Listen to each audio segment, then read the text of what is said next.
আরে বন্ধু কি অবস্থা? এই তো ভালো, তোর কি অবস্থা? এই তো ভালো। এই দেখ তোর ভাবি, পরিচয় হ। হাই, কেমন আছেন ভাইয়া? এই তো ভালো, তুমি কেমন আছো? হ্যাঁ ভাইয়া ভালো, আপনি না অনেক স্মার্ট দেখতে। ও আচ্ছা, তাই নাকি? Thank you so much. বন্ধু তোরে তো একটা কথা বলাই হয়নি, সামনের মাসে তোর কিন্তু দাওয়াত থাকলো। সামনের মাসে আমরা দুজন বিয়ে করবো, বুঝছিস? ও আচ্ছা, তাই নাকি? কংগ্রেচুলেশন বন্ধু। আরে আমি তো এখনো ডিসিশন নিই নাই যে আমরা কবে বিয়ে করব। আমাদের ডেট ফিক্সড হলে তখন আমি জানিয়ে দিব আপনাকে আমি। তাই নাকি? তাহলে ভাবি ইনভাইটটা কিন্তু করবেন, আমি অপেক্ষায় রইলাম। হ্যাঁ অবশ্যই বলবো, আর এখন ভাবি বলার দরকার নেই, নাম ধরে ডাকতে পারেন। আচ্ছা বন্ধু, তোর সাথে পরিচয় করানোর জন্যই আনছিলাম, বুঝছিস? তাইলে ভালো থাকিস, আমরা এখন যাই। হ্যাঁ আচ্ছা ঠিক আছে বন্ধু, যা, আবার দেখা আচ্ছা, হবে। দেখা হবে, চলো। এই আবির, এই আবির, দাঁড়াও। আরে ভাবি, আপনি কেমন আছেন? আরে তোমাকে না বলছি আমারে ভাবি না ডাকতে, আর আপনি করে কেন বলছো? তাহলে আর কি বলবো? আপনার সাথে আমার বন্ধুর বিয়ে ঠিক হয়েছে, আপনাকে তো আপনিই বলবো। আরে কিসের বিয়ে ঠিক আছে হুদাই? কোনো বিয়েটা এখন পর্যন্ত ঠিক হয়নি। বিয়ে ঠিক হলে তারপর ভাবি বলতে পারো। আরে তোমার বন্ধুই তো আমার জন্য পাগল, ওই শুধু বিয়ের জন্য প্যারা দেয়, আমারও ওরে ভালো লাগে না। আরে আপনি সব কি বলতেছেন?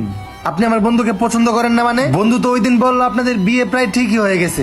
আরে বিয়ে ঠিক হয়েছে, বিয়ে এখন পর্যন্ত হয় নাই। আর একটা সত্যি কথা বলি, অব্রকে না আমার তেমন পছন্দ না। ও কেমন জানি আনস্মার্ট খ্যাট টাইপের, আমার কাছে ভালো লাগে না। আর তুমি তো অনেক স্মার্ট, অনেক স্টাইলিশ, তোমাকে প্রথম দিন দেখে আমার অনেক ভালো লেগেছে। মানে কি বলতেছেন আপনি এসব? আপনি কি পাগল হয়ে গেছেন নাকি? অব্র শুনলে কি ভাববে জানেন? আরে যা ভাবার ভাবুক, আমি ডাইরেক্ট কথা বলি, তোমাকে আমার ভালো লাগছে, আমি তোমার সাথে রিলেশন করতে চাই। আরে আপনি কি পাগল হয়ে গেছেন নাকি? অব্র আমার খুব ভালো একটা ফ্রেন্ড, আর আপনি বলতেছেন আপনি আমার সাথে রিলেশন করবেন? আমি এটা কখনোই করতে পারবো না। দেখো আবির, আমি সত্যি বলতেছি, আমি তোমার সাথে রিলেশন করতে চাই। প্লিজ আবির, না করো না। হাত ছাড়েন, আমি কখনোই আমার বন্ধুর সাথে বেমানি করতে পারবো না। তুমি আমার প্রপোজাল রিজেক্ট করলা তো, ঠিক আছে, দেখাচ্ছি মজা।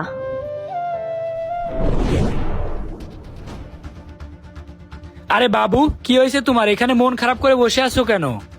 আরে আর বইলো না তো, জানো তোমার বন্ধু কি করছে জানো? আমার মেজাজটাই পুরো খারাপ করে দিছে। কি? আমার বন্ধু আবার কি করছে? তোমার ওই যে ফ্রেন্ড আবির, ও নাকি আমার ভালোবাসে, আমাকে এসে প্রপোজ করে ওই। কি? আবির তোমার এসে প্রপোজ করছে? ওর এত বড় সাহস! ও আমার ছোটবেলার বন্ধু হয়ে আমার সাথে বেইমানি করে? আরে শুধু এটা না, আমাকে নিয়ে অনেক ব্যাড মন্তব্য করছে, তোমার সাথে নাকি আমার যায় না, তুমি নাকি খেয়াল, এটা সেটা অনেক কিছু বলছে। ও আমার কাছের বন্ধু হয়ে আমার সাথে এরকম বেইমানি করলো? আচ্ছা জান, তুমি এখানে থাকো, আমি আজকে ওরে দেখতেছি কি করা যায়।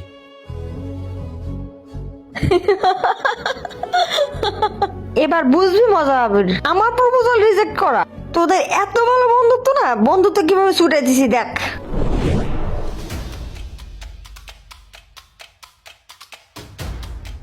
কি রে অব্র, বুঝলাম না কিছু। তুই আমার গায়ে হাত তুললি, কি হয়েছে তোর? কি হয়েছে মানে? আমার হয়েছে নাকি তোর হয়েছে? তোর তো মাথা খারাপ হয়ে গেছে। তুই কি কাজ করেছিস এটা? কেন, আমি কি এমন করলাম যার কারণে তুই আমার গায়ে হাত তুললি? অন্তত পক্ষে তোর কাছ থেকে এটা আশা করে নিলে ভাই। তুই আমার এত কাছের বন্ধু হয়ে আমার গার্লফ্রেন্ডের সাথে রিলেশন করতে চাস? মানে কি বলবো, তোরে আমি অনেক কাছের বন্ধু ভাবতাম, কিন্তু তুই যে এটা করবি এটা আমি কখনোই তোর থেকে আশা করিনি। আরে বন্ধু, কি এসব তুই উল্টাপাল্টা বলতেছস? তোর গার্লফ্রেন্ড আমাকে প্রপোজ করছিল, আমি রিজেক্ট করে দিয়েছি, এই জন্য আমার সাথে রাগ করে চলে গেছিল। ও এখন খুব মিথ্যা কথা বলা হচ্ছে, তাই না? শোন ভাই, তোরে আমি একটা কথা ভালোভাবে বলে দিচ্ছি, তুই আর আমার সামনে কখনোই আসবি না, ঠিক আছে? তোর সাথে আজকে থেকে আমার বন্ধুত্ব শেষ, শালার বেঈমান। আমার কাছে কোনো বেঈমানের স্থান নেই, তুই ভালো থাকিস। এরকম কিছু স্বার্থবাদী মেয়ের জন্য হাজারো বন্ধুত্ব শেষ হয়ে যায়, তাই সামান্য একটা মেয়ের কথা শুনে কখনোই বন্ধুত্ব শেষ করবেন না।